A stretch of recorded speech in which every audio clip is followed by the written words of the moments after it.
పోలవరం ఆంధ్రప్రదేశ్కు జీవనాడిగా చెప్పే ఈ జాతీయ ప్రాజెక్ట్ ఇప్పుడిప్పుడే పూర్తి దశకు చేరుతున్న ఆశాజనక వాతావరణం కనిపిస్తోంది. కానీ ఇప్పుడు చర్చ మరో ప్రాజెక్టు చుట్టూ తిరుగుతోంది.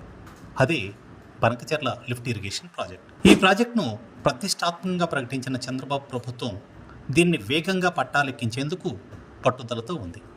అయితే మాజీ ముఖ్యమంత్రి వైఎస్ జగన్మోహన్ రెడ్డి మాత్రం దీనిపై తీవ్ర అభ్యంతరాలు వ్యక్తం చేస్తున్నారు. బనకచెర్ల ప్రాజెక్టుకు ఆధారం గోదావరిలోని మిగులు జలాలు. కానీ జగన్ ప్రశ్న ఏంటంటే ఈ మిగులు జలాలు ఎక్కడ ఉన్నాయి అని.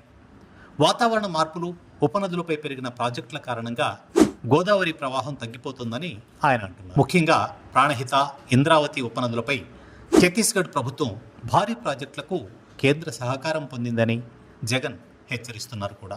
జగన్ మరో ముఖ్యమైన పాయింట్ తెర మీదకి తీసుకొస్తున్నారు. పోలవరం ప్రాజెక్టు ఎత్తు 45.72 మీటర్ల నుంచి 41.15 మీటర్లకు తగ్గించడం వల్ల నీటి నిల్వ సామర్థ్యం తగ్గిపోయిందని ఆయన అంటున్నారు. ఈ పరిస్థితిలో పోలవరం నుంచి నీటిని ఇతర ప్రాంతాలకు మళ్లించడం ఎంతవరకు సాధ్యమవుతుందన్నదే ప్రశ్న.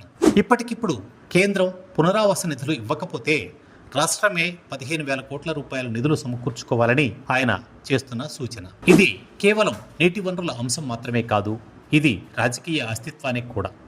చంద్రబాబు మరో గొప్ప ప్రాజెక్టుతో తన పరిపాలనా శైలిని చూపించాలనుకుంటున్నారు. జగన్ మాత్రం ఆర్థిక, భౌగోళిక వాస్తవాలను బట్టి దీన్ని అవసరం లేనిదిగా పరిగణిస్తున్నారు. తెలంగాణ అభ్యంతరాలు వ్యక్తం చేస్తుంటే కేంద్రం మౌనంగా ఉండడం కూడా ప్రత్యేకంగా గమనించాల్సినటువంటి అంశం. వాతావరణ మార్పులు, అంతర్రాష్ట్ర నీటి వివాదాలు, జలవనరుల తగ్గుదల ఇవన్నీ కలిస్తే పెద్ద ప్రాజెక్టులపై మళ్లీ ప్రశ్నలు తలెత్తుతున్నాయి. బనకచెర్ల ప్రాజెక్ట్ ఇది ఒక విజన్ ప్రాజెక్టుగా నిలవనుందా, లేక వైనిటీ ప్రాజెక్టుగా నిలుస్తుందా? ఇది నిర్ణయించే రోజులు త్వరలోనే వస్తాయేమో. జగన్ వ్యాఖ్యలు ఇటు పోలవరం ఎత్తు తగ్గింపు, అటు బనకచెర్ల ప్రాజెక్టు సాధ్యతపై కీలకంగా మారుతున్నాయి. ఇక చంద్రబాబు నాయకత్వంలో కూటమి సర్కార్ నీటి వనరులపై దృష్టి పెట్టినట్లు కనిపిస్తోంది.